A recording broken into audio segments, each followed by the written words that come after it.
mga kapatid, magsasagawa po ng repair works ang Maynilad para mas pagandahin ang serbisyo nito. Pero dahil dyan, apektado ang supply ng tubig sa ilang lugar sa Metro Manila.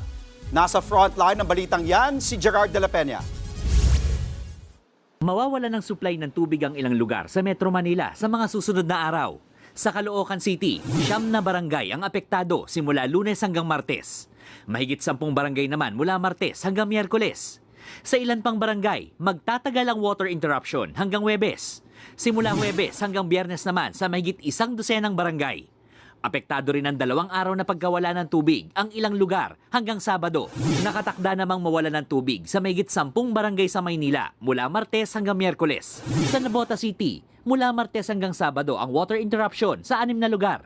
Mawawalan din ng tubig sa ilang bahagi ng Quezon City mula Lunes hanggang Biyernes. Nasa 10 barangay sa syudad ang apektado. Ayon sa Maynilad, ang water interruption ay magbibigay daan sa ilang improvement activities. Kabilang dyan ang pagtapal sa mga tagas, pagpapalit ng mga metro at pagtetest ng mga water pumps. Nagbabalita mula sa Frontline, Gerard de la Peña, News 5. Ang chairman po ng Maynilad na si Manny V. Pangilinan ay chairman din ng TV5.